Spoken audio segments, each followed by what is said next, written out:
What is going on, everybody, man? King Recon here. I've been waiting all day for this, baby.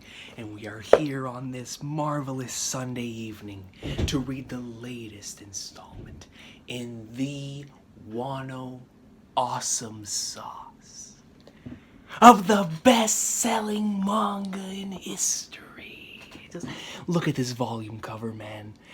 Just look at how, dude, I forgot to share this with y'all last week, man. That's how much my hype was last week to actually get to sit down and read the chapter. And I forgot to share this with y'all, man.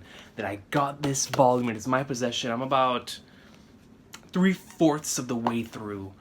But it's in my possession, man. I'm just continuing to pour my money in that man's wallet in Japan. You wanna know why? Because it's the one, the only. We're coming for the title, the second best-selling comic of all time. Bruce Wayne is watching his back. Clark Kent is watching his back. Because in the rearview mirror, whenever they're driving forward and they see him back, they see my boy Jinbei rocking the sticks while Luffy's sitting there caped up saying,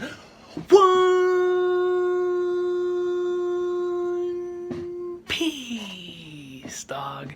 Now, I know that there's a break next week because of Golden Week, right? This is Golden Week. I think this is a Golden Week break, not a COVID-19 break. I'm pretty sure that this is around the time of the year where there's Golden Week. So I think it's Golden Week, right? But if it's not, I know there's a break next week.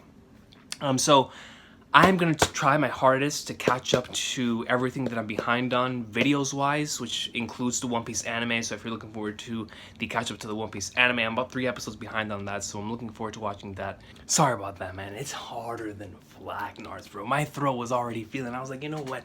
I gotta get some water. So I went and got me some water. I'm good for the rest of the video, man. At least I should be. If not, I'll take another water break because then it's harder than Flag. It feels like it's Alabasta right now, and unnecessarily feels like it's Alabasta on here. But yo, before we get into the chapter, dude, the banner that is coming out on Treasure Cruise tonight.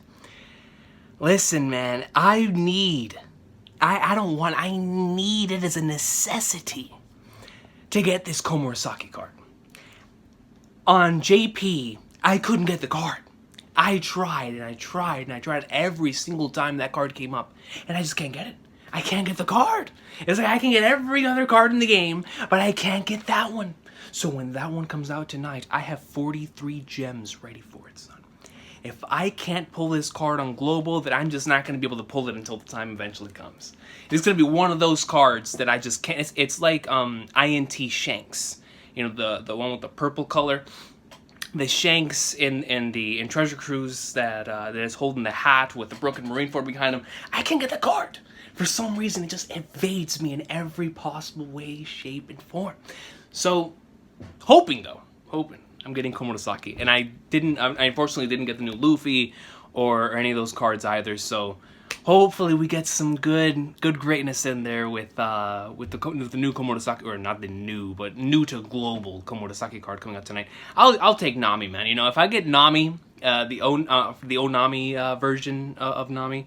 Because I didn't have that on JP either, but because I have so many different versions of Nami, I specifically really want, because it's the only Komurasaki in the game, but regardless, let's get right into this chapter, man. Chapter 978, and we're continuing onward, right here with, bro, look at Capone, gang, man, my boy Bez, he's holding him, they're ready to go for the lake swimwear. Gotti, and then right here we have, once again, Chiffon and Lola. We're grateful, thanks for saving our captain. Man, dude, it's incredible. See, this is the type of cover this cover page and the cover page or the NL cover story is stuff that I really want, like a dedicated anime episode to in the future. After all of this subsides and the anime is able to resume in the future, whenever they actually like want to give us like a filler break or want to give us like 2 weeks or like want to give us the around of the world stuff, like whenever we get to chapter 956, 957 in the anime, if they want to add like some sequences like they did during the Reverie and put in some cover page stuff, this is perfect, man. I mean, do you know how many anime onlys would love to see Chiffon and Lola meeting up? I mean, I know I more certainly would have, and I'm sure that y'all did as well. So definitely, I could love to see some in-canon filler done in the anime there. I mean, technically this is it's canon. We just need it done in a way to where it's kind of like I kind of like what they did it in or how they handled it in the Reverie section, where certain episodes they did expand upon certain events by doing it through the cover story. So I thought that was really, really cool and a really good way to pace certain things. Other parts of that arc, not necessarily, but the parts with the cover stories, that was really well done. But anyways, chapter 978, introducing the Tobi Roppo. Now, since I read chapter 977, I have spent so much time analyzing feet in this series that I'm like, Flagnards, and I can't I don't know. I mean, I saw so many of your comments. People out here saying it's there, that again is in here, that Crocodile is in there. Some people even said that Robert D. Lucci's, and I'm like, I don't know, bro. I mean, I was analyzing, and I was like, I can't tell. I real deal can't tell. So props in order for that. But I real deal just could not find anything. And then when it comes to Kaido's son, it might be me. You know, it might be me. I don't know. It might be one of y'all, and you're just hiding it from me, man. I don't know what's going on anymore. But anyways, let's go into the chapter. In that case, let us follow the plan and meet at the rear gate of the castle. All right. And here we see the Law's submarine goes underwater. And within that submarine, we get to see Raizo, we see Ashura Doji, we see Kawamatsu, we see Kiku, and Law himself. And then we go back out, and we get to see the outs. Oh, see, I love shots like this, man, which is why I was looking forward to seeing how Oda would handle a naval battle if it ever got to it. And the fact that he's starting off Onigashima with said naval battle is so interesting to me. Mainly, not only because Jinbei is with us and he's in his environment, you know, we're able to see these things, but also because I really enjoy how Oda designs his boats.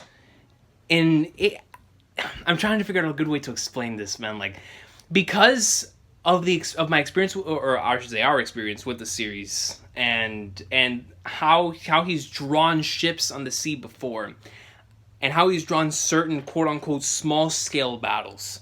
I've always been interested in seeing how he would handle like a large-scale conflict on the sea. And these last couple of chapters have just been such a cool way to get something like that, while also giving us like really awesome reunion moments and really awesome character dynamics and interactions and stuff like that. But panels like these, you know, the smallest of panels, you know, showcasing the water and the ships right next to each other as like they're racing forward, like if it was movie 6, you know what I'm saying, where they're all going and doing this race in the sea, attempting to get some sort of prize or something. I really appreciate little small panels like this. Steel yourselves. And then right here we see all of them. There's no saying where they will strike back. I trust you've kept your combat skills in shape, Denjiro. Okay. And you see Kinemon and Denjiro back to back, dog. I mean, they're ready. If I hadn't, there'd be no meaning to living the last 20 years. Sorry for that long wait. Let's end it now. Yes. Oh, and here we see the I still can't. All right, hold on. Water break number 1. Water break number 1. Dude, here you have Flexin, the king, the goat with a coat, right next to Magneto's son, red hair, Kid D Eustace. That was George that came up with that, by the way, just in case nobody knows. Anyways, Kid D Eustace, Scar coming down, Flexin on sight, Cluster. Magnets. Come on, coach. Dude, I'm still stressing the fact that Luffy is actually rocking this cape. And now he's not only rocking the cape, but he's sitting in the Luffy position, while Kid is also standing in that very same type of like head area of his ship. He's also standing there, you know, showcasing that they are very, very similar in the way that they like to approach certain things, even to the extent to where they want to be at the forefront whenever they get to wherever it is that they're going to. Which is very, very interesting to me. Showcasing both of them in this panel right here like this. And I just, you know what I'm saying? The goat with the coat, bro. I mean, he's rocking a coat. He's rocking a coat. I mean, that by itself constitutes a legendary panel. But if you put Kid right next to him, where he's just out here one leg up in the air like he's posing like a JoJo character, all right, coach. Say less. What in the flag? Double spread, right? So this is Onigashima. And right here you see some nine-tailed foxes. You get to see some of those things from Avatar: The Last Airbender. I don't know the exact name of them in mythology, but man, what a panel, dude. Yo, this looks like this looks like I'm looking through a photo, like if somebody took a camera, took a GoPro, and it's like floating through the air and showing this to me, man. This looks absolutely gorgeous. Bro, look at the entrance. Surrounded by several dragon gates as you make your way up there. Yo, this actually looks mad sick. This looks really, really, really dope, man. I would love to visit this.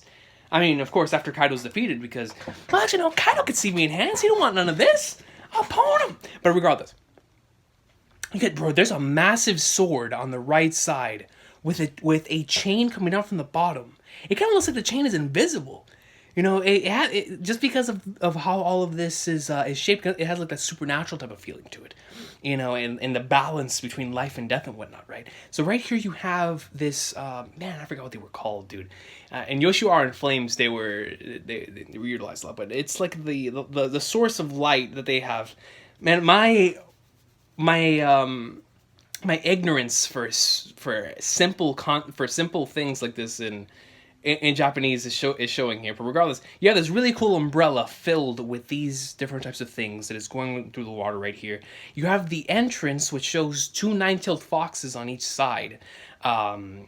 It looks like a nine-tailed fox to me, so it is a nine-tailed fox. And then those two things that I say are from like Avatar: Last Airbender, kind of like Rashomon type of gates.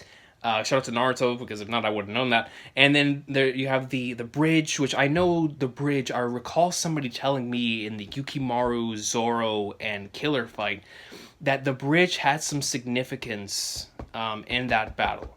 And I do not remember now what it was, but I know it has some sort of significance. But regardless, my favorite thing about this entire thing, aside from the big sword coming down, the fact that a massive sword, which indicates that something that huge, is going to be able to wield that thing, right? The fact that a sword is being used in order to keep the top point of a chain onto the hilt, so that a source of light is able to come down upon it, dude. Thanks to the blade, it's so dope to me. I'm not even gonna lie, Coach. It really, really is. But my favorite part of this entire image is the entrance. If you zoom all the way in, after you get past the Rashomon gates and continue going through these bridges, you get to this point where it's just multiple dragon gates, back to back to back to back, going into the Oni's mouth of Onigashima. This looks like a theme park. Excuse me, entrance at this point. This looks like something that they would design in Japan for some sort of Wano resort. This is what this looks like right here, man. This was the last thing I was expecting to see when entering the grounds of a battleground like Kaido's. You know, I was definitely expecting a sort of Marineford type of approach to where, yes, Marineford looks really cool and it has a really awesome design to it, but you immediately go in there and be like, Flagnards, you know, this thing's... And I remember before Marineford started, we got to see a lot of like what it looked like from around, you know, the individuals lived behind it as they were trying to escape and get to higher ground or get to a safe point. So we got to see a lot of it from there, but it was still relatively simple because it was a Marine headquarters. The fact that Oda's taking time here to showcase an entrance to us that's this extravagant, this glorious.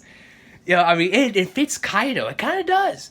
Because if you think of Kaido as this type of dude, I mean, him living in a mansion where all he does is just sit in that one corner and drink anyway. But he just lives in the mansion because he can. You know, he's like one of those sports individuals in sports that like make like $50 million a year and they own a home just because they can own a home, like an expensive home, right?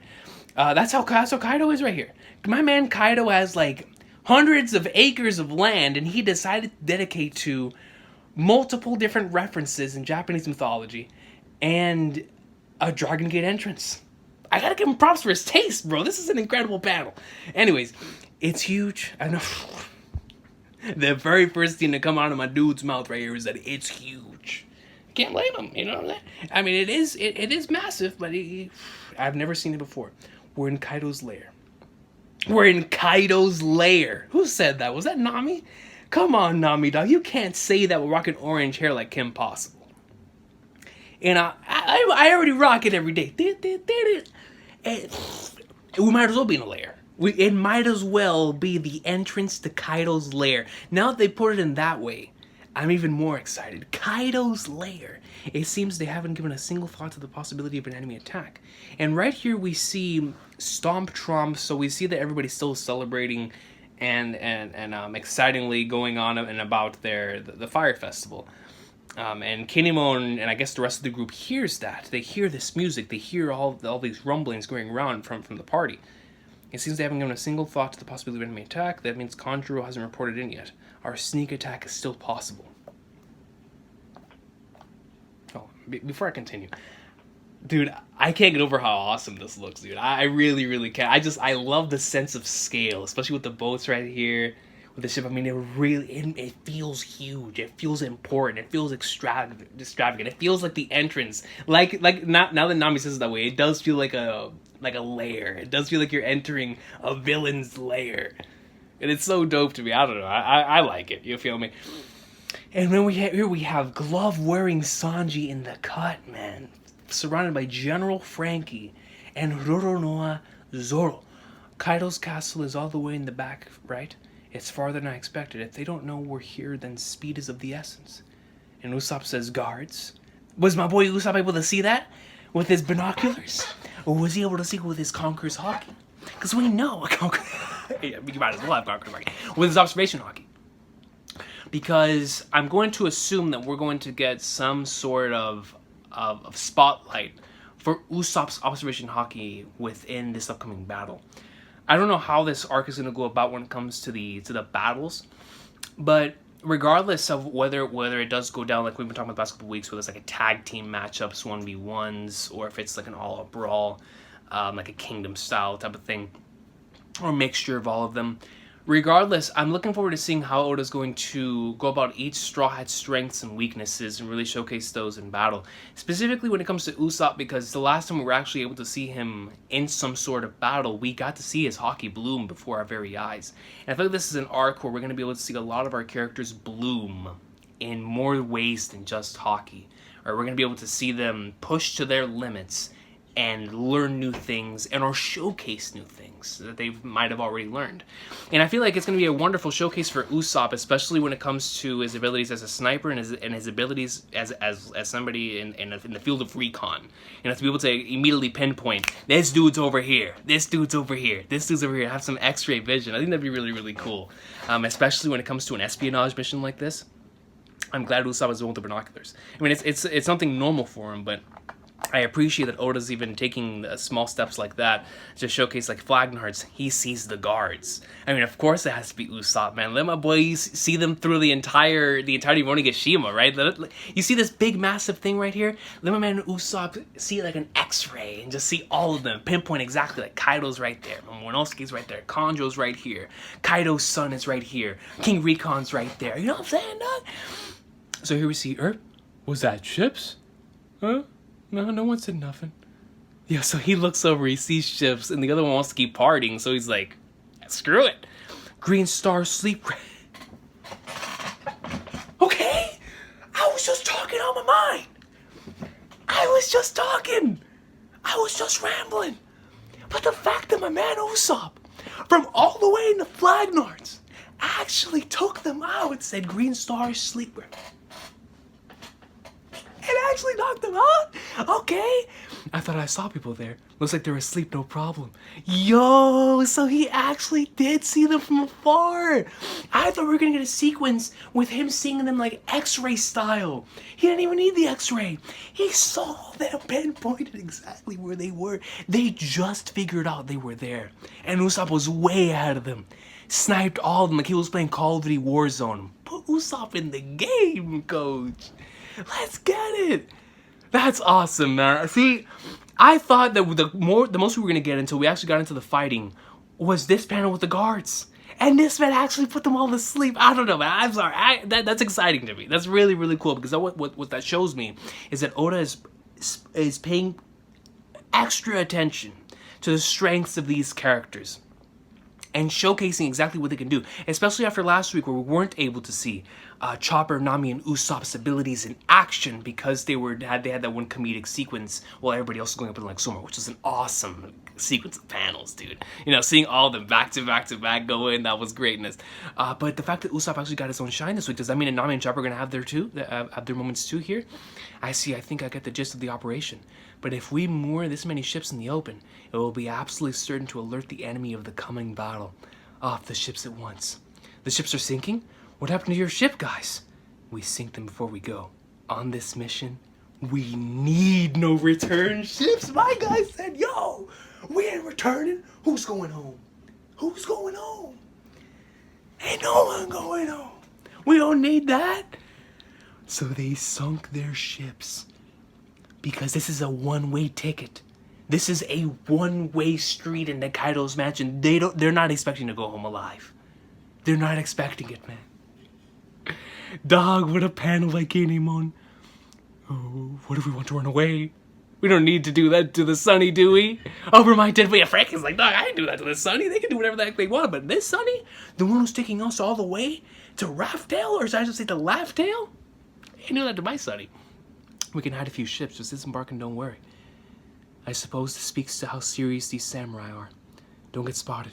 Every last one is utterly resolute. They will win or die.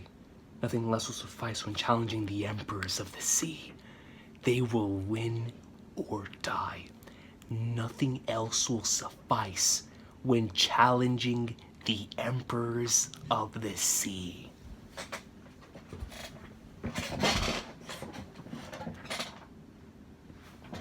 I have nothing to add to that. I have nothing to add to that, man. What the? When did that happen? The shore is packed with bad guys. No, it's not them. Look at the foot of the bridge. Oh, they come out looking like the enemy. Oh, so they're entering some sort of... What in the Flagnords? It has like this leaf on top. Is this Kinemon's ability? Because we know that Kinemon has the ability in order to dress individuals. So is this like one of his new abilities here to where they're able to go enter through this thing and they come out looking like a member of Kaido's crew? You look a kid. Hey, what's the meaning of this? Fwa fwa. It's the uniform. It is one of the greatest applications of my garb power. So it is Kinemon's ability. It's called Keen's Clothing Company. You're mighty pirates, I can tell. However, attack this island however you see fit. But the enemy is myriad. They have over 5 times our number. I would recommend making use of that transformation. Oh, okay, hold on, coach. So we're getting new, or at least for right now, new costumes for everybody. Yo, okay, Nami. Coach. Okay, I feel you, Sanji. I really, really do. I feel my boy Sanji in this one, man. Bro, look at Chopper. Yo, my man Chopper's flexing. Straight up. Mess with it. You know what I'm saying? Like, he has both arms crossed, boys. Looking forward. That's it. Yo, my boy Chopper looking beast. Watch out, Oda. Beware, that is only my jutsu creating the effect. If that garb should be removed or damaged, you will return to your original clothes, my comrades. Avoid any unnecessary conflicts as we make our way to the place of the ultimate battle. Oh my. Rah, may luck shine upon us. Let's get it, dude. Onigashima. It's the golden festival that only comes once a year. Queen! Oh, we're back. We're back with Kaido. I can already feel it. Queen! And here we see a dragon. That's not Orochi. Is that Scratch? Is that my boy Scratch been up who? I'm the DJ?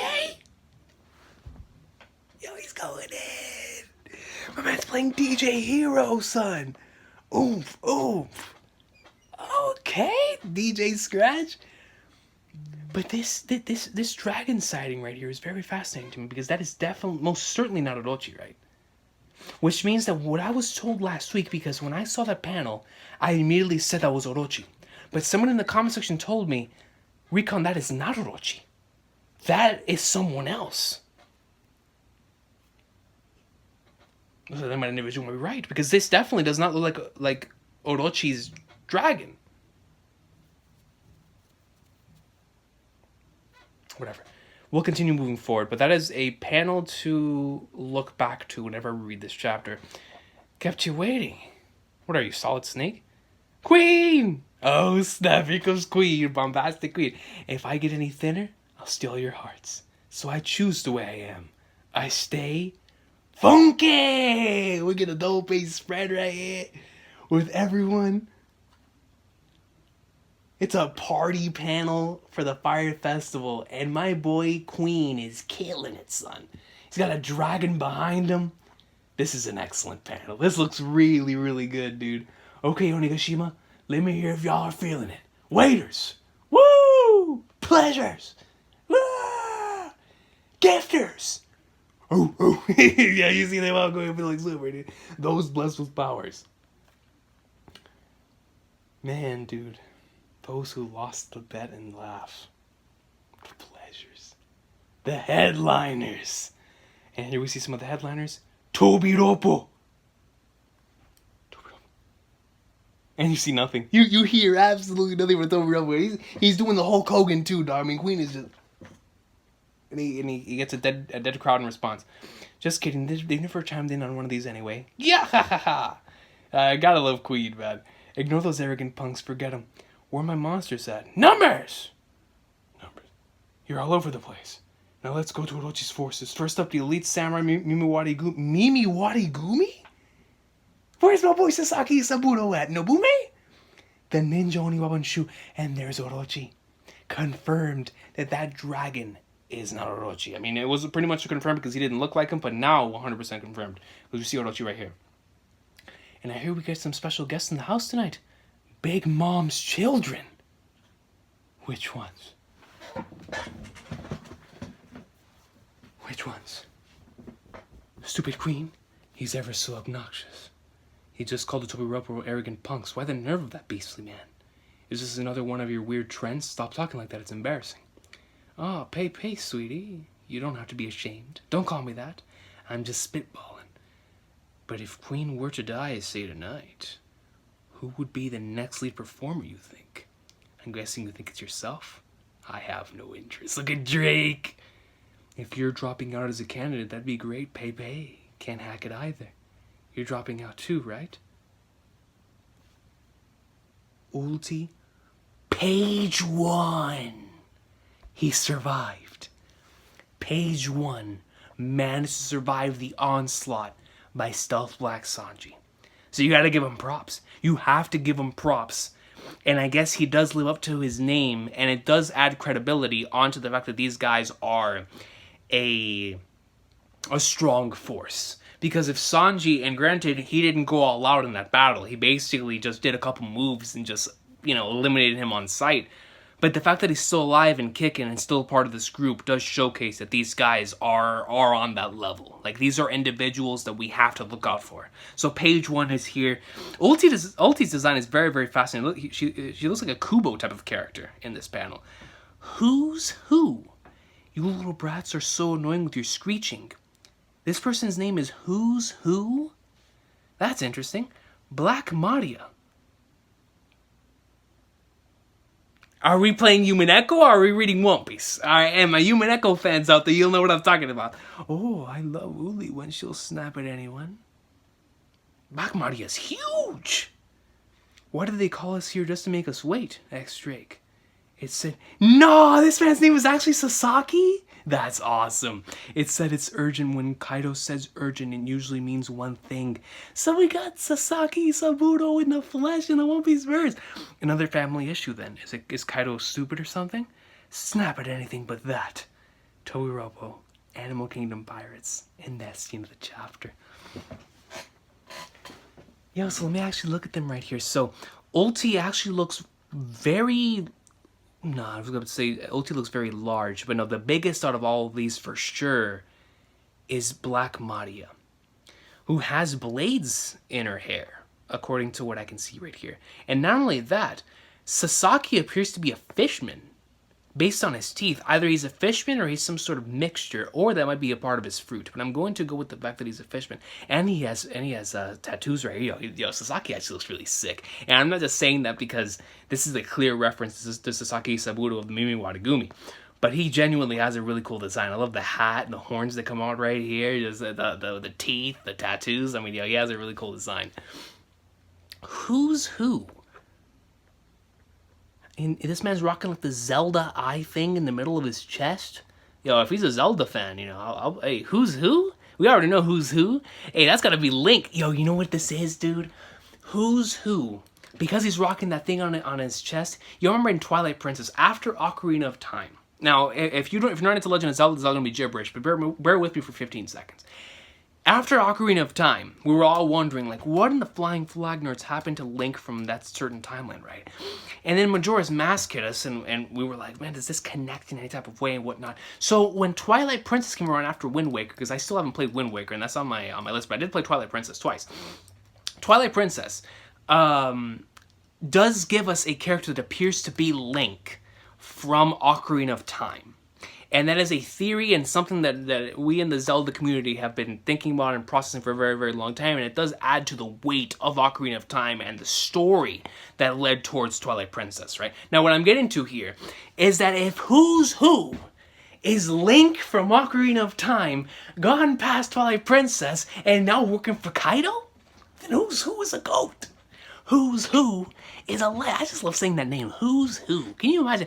Can you imagine going up and fighting against someone, you're like, and you give out your names, like, yo, my name is King Recon, man. You know, I'm introducing myself, dog, and the person who's facing off against me, they say, who's who? Like at first, I'm thinking they're trolling. But if their name's actually who's who, I might dap them up. I'll be like, yo, I don't even want to fight you, dog. Let's start up a podcast, man. I want a podcast with a dude named Who's Who. It's like, who's who with the king? Yo, that's a podcast name right here, man. Who's who with the king, man? We'll start off with, we'll kick Jimmy Fallon off the air. The Tonight Show, we're gonna replace that with the One Piece show, the Recon piece. You feel me? If I had a person named Who's Who on my channel, my man's name is legit Who's Who. That's GOAT. So now we have Who's Who is definitely gonna end up being another one of those characters for me. We have Who's Who in Page 1. Y'all know how much I love Page 1. Page 1 is still my name on that One Piece Bounty Rush game. That's how much I love that name. So I'm glad Page 1 is still around. Now, Page 1 right here, we actually get to see what he looks like in his normal form outside of his dinosaur form. So he does have that long strip of hair coming down his face, but he wears this type of helmet with two colors right here with black and white, and same thing with the horns. And I always compare this helmet to the ones, because I play a lot of Call of Duty, so it's like one of those old type of helmets that you would see back in like the 30s or 40s. But even then, the helmet looks even bigger than that. But at the same time, it kind of gives off like a hat type of feel. It's a hat helmet, all right. It's a hat horned helmet. But now here is something very, very interesting. Sasaki, X-Drake, Who's Who, and Page 1 are all rocking black gloves. Now, if we're going to be getting a rematch between Page 1 and Sanji in this arc, both gloved up and ready to square off, I mean, anyone with black gloves just looks nasty. Sanji's rocking like a beast. But I am looking forward to seeing how Oda's going to handle now this black gloves thing, because it looks like a reoccurring thing within this arc. And it's so dope to me. But I really like the designs. Black Maria's design is very... I'm interested in the horn aesthetic. I mean, I get it because it's Onigashima, but I'm very interested in the whole horn aesthetic that he's going through in this arc. Because it feels like it's so common and similar with all these characters. Now, with all of them, I'm going to assume, just based off of what we've seen before, that they can all turn into some sort of dinosaur, correct? Because that's pretty much what we've been led to believe, thanks to Drake and Page 1. Unless they have different types of fruits, but I don't think so. Even if it's not a dinosaur, I definitely expect them, if it's not a dinosaur, then at least some sort of ancient beast. You know, some type of mythical beast connected to all of these characters. Black Maria might have, like...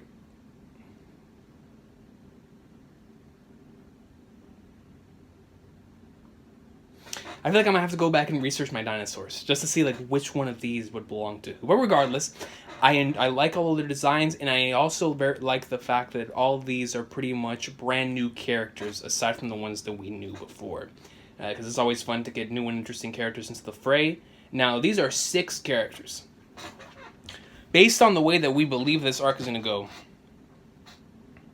these characters have to go to either Straw Hats / Alliance members, purely Straw Hats, purely Alliance members, or like I said before, mixture of both. I think it's going to be mixture of both.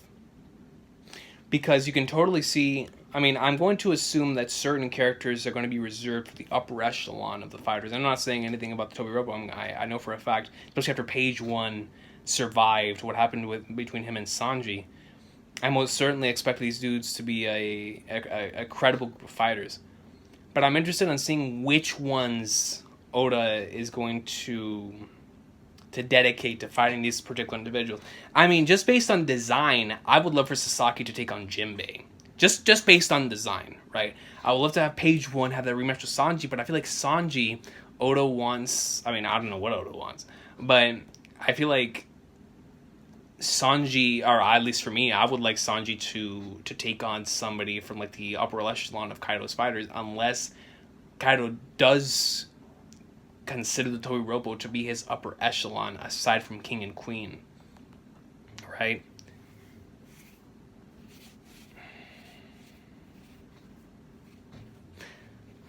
And it's confirmed that Big Mom's family is here as well, because there's always been that theory that Big Mom's family and Kaido's crew, that the main way that we can actually get out of all of this is if Big Mom and Kaido start fighting each other, and in the midst of them fighting each other, we start working together in order to take out a common enemy, right? So like Big Mom and Kaido injure each other, then we swoop in, start taking out whatever's left of both of them. But at the same time, if Big Mom's family is here too, and they actually stay on board with what they're doing, that's going to resolve for some conflicts as well, and some leftover conflicts left behind from back in Whole Cake Island. So I'm interested. I'm very, very interested, man, on what the future has in store for these Tobi Roppo, because I really like their designs. It has a character named Who's Who and Page 1, man. I feel like I'm reading a Dr. Seuss book here, dog. This is GOAT. But let me go back right quick, because I want to... Okay, right here. And I hear we got some special guests in the house tonight, Big Mom's children. So 100% confirmed that we have Big Mom's children. I'm going to assume that the children that are here are the ones that we saw earlier on in the arc, right? Like the ones that we got to see earlier on in the arc in the ship, like Perospero, where we got to see a Smoothie, Aladdin, and with... I remember all the other members, but regardless, you get what I'm saying. Like the ones out of Big Mom's crew that we saw earlier on the arc, whenever King kicked him off of the Flagnards. So I feel like those are going to be the ones that we're going to see, not necessarily all of Big Mom's children, because there definitely had to have been some that were still left behind. And I mean, if we do see all of them, then I guess I was wrong. But very, very interesting chapter. Let me go back to the beginning, dude, because I the way this was structured was so cool to me. So go underwater, Law goes underwater. He just completely leaves them. He completely leaves them behind and says, let's meet up at the rear gate of the castle. So we're not going to see Law for a while. He's going to go on his own espionage mission, specifically with Ashura Doji, Raizo, Kawamatsu, and Kiku. And then he heads off, right? So then we switch back and we get to see some of the rest of these characters. I love this panel right here with Luffy and Kid together, man, on top of their ships. And this panel of Denjiro and Kinemon. That is an awesome future dual treasure cruise card. And then we get this incredible and just extravagant panel at the entrance to Onigashima. It just looks so dope to me, dude. I really, really appreciate this, man. Especially after Nami said that we're in Kaido's lair. That's so GOAT. And then we go into the following panel. And we get to see that my man Usopp goes up in like swimwear and puts these individuals in just their slump. They just looked over and saw there were ships. And the moment that Usopp saw them, put him to sleep. The legend. That's my Sogeking. And then we have Kinemon delivering a line of lines. We sink them before we go on this mission. We need no return ships. And that is followed by, they will win or die. Nothing less will suffice when challenging the emperors of the sea, bro. What a line, dog. And then, whenever they go past the bridge, they all transform thanks to Kinemon's fruit, or thanks to Kinemon's fruit into, what appears to be, or at least they appear to be, members of Kaido's crew.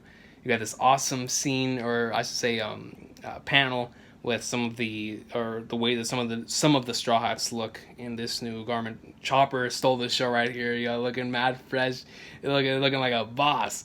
But regardless, we get to see the panel right here from the bottom. Yeah, this looks really, really dope to me, dude. I'm telling you, this entrance is so.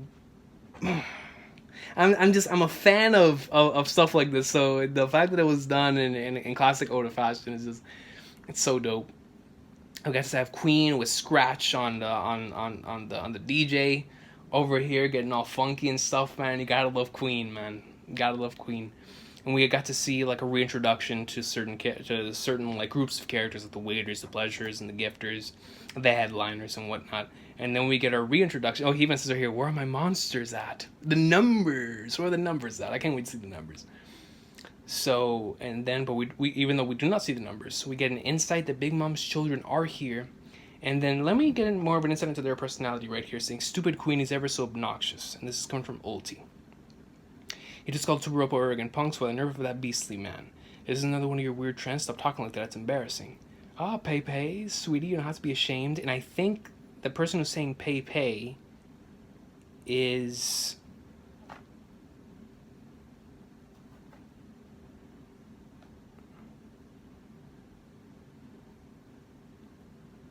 based on the heart at the end, is it Black Maria? I think so. Don't call me that, I'm just spitballing, but if Queen were to die, say tonight, who would be the next lead performer, you think? That's very interesting. That's interesting in the way that that's worded. I'm guessing you think it's yourself? I have no interest. If you're dropping out as a candidate, that'd be great. Pei can't hack it either. You're dropping out too, right? Hey, Sasaki. If you insult my Pei one more time, I'll break you in two. I said, stop it, since you ordered me to stop, you little brats, you're so annoying with you screech. I'm still stressing that this person's name is Who's Who, dude. Oh, I love Uli when she'll snap at anyone. Why did they call us here just to make us wait? Hey, they said it's urgent, and when Kaido says it's urgent, another family issue, then it's Kaido stupid or something? Snap at anything but that. It specifically state another family issue then. As if this has happened more than once. How is this gonna go about, dude? And the fact that we're gonna be on this break is gonna lead to more speculating. Because now that we're going to Onigashima, we have Lost Crew coming in from the rear. We're gonna blend in with the individuals of the inner forces of Kaido's crew to go in and sneak in and go about our business.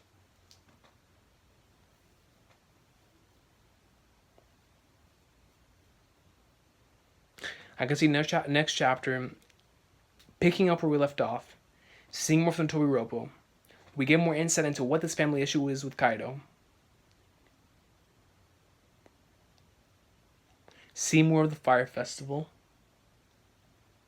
And because of the way Oda's been pacing things, I don't think we'll see the Straw Hats next chapter. I think next chapter will be dedicated solely to where everything is on Onigashima, specifically where the Fire Festival is taking place. Seeing it from more of like an outer type of view, getting a recap into where Queen is. Into where King is, getting a insight into exactly where Kaido's mansion is all the way in the back.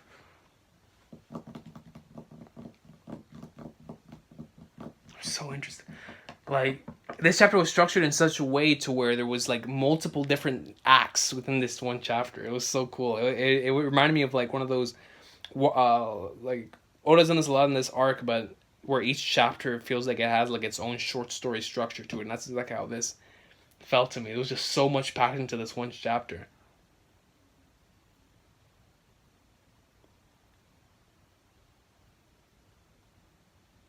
And Tobi Roppo just fascinate me in terms of the fact that Oda decided to show us their feet last week and then have them all be brand new characters.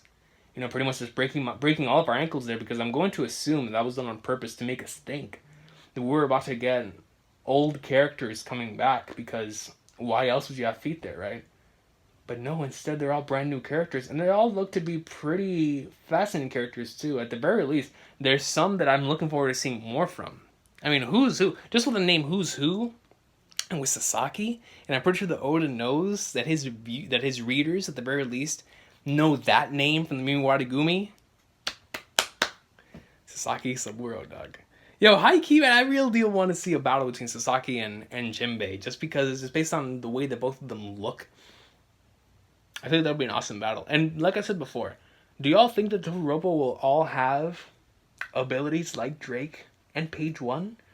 Where they're all going to be different versions of dinosaurs?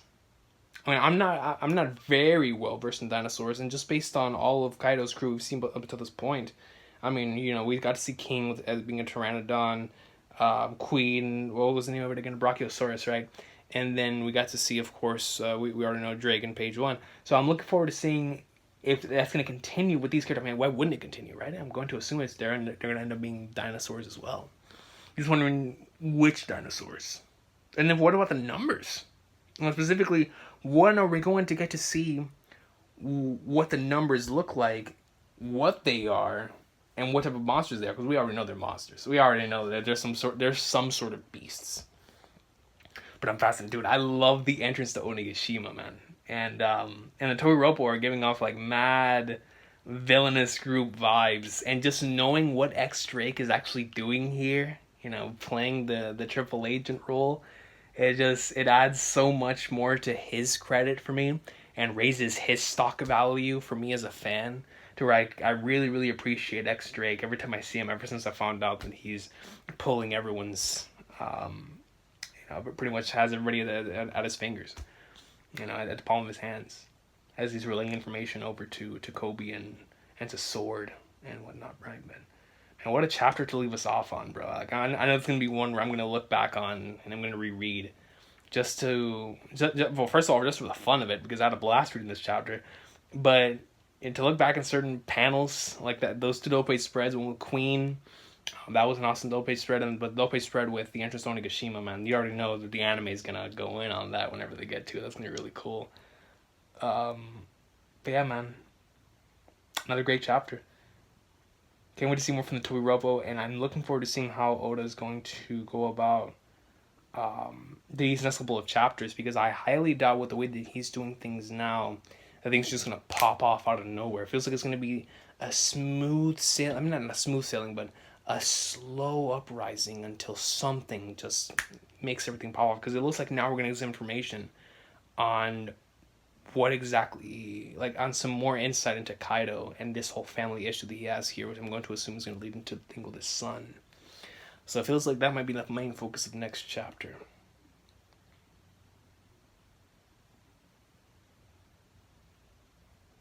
But regardless, man, I will see you all next time. Have an awesome day. Let me know what y'all thought about this week's chapter of the best-selling manga in history in the comment section down below. Everybody has a great day. My boy Usopp went in this chapter, man. And he did, dog. You, my boy. Put him to sleep. Like, get him out of here. Can't wait for the next one, man. I'll see y'all. One Piece, pages.